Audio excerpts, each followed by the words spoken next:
Most people picture the end times as one chaotic global reset. We imagine a cinematic mashup where fiery destruction and angelic rescues happen at once.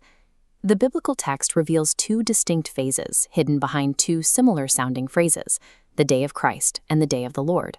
Readers have confused these phrases for centuries, their fears. This prophetic timeline provides the necessary structure. Without distinguishing these days, the sequence of future events becomes a tangled mess. This sequence shows how humanity's future splits into two paths, a promise of unparalleled joy for some, and a guarantee of worldwide judgment for others. The day of Christ is a uniquely New Testament concept, championed specifically by Paul in his letters. This event focuses exclusively on the church. This phase begins with the rapture. On the timeline, the first upward arrow and the Telugu text, "Ethabaruta," meaning to be caught up, represents the moment believers are gathered into the clouds to meet Jesus. This is a time for deep fellowship. It marks the moment a Christian's lifelong spiritual growth, their sanctification, is complete, culminating in the receiving of heavenly rewards.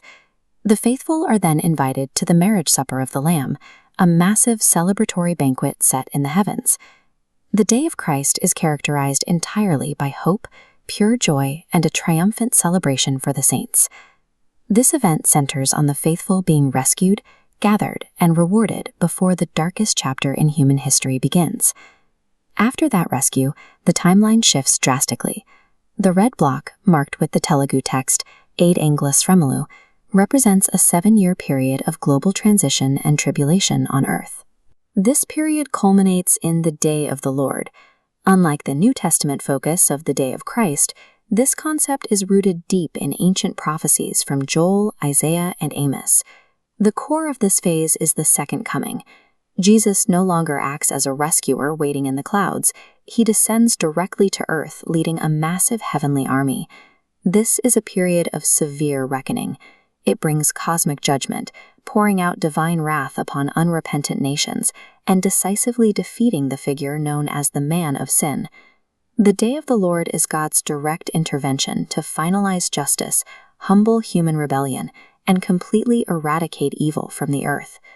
Looking at this full timeline, we see that these 2 days are sequential chapters in a single master plan, leading from our current age to a new earth. The chart shows 2 different outcomes for 2 different audiences.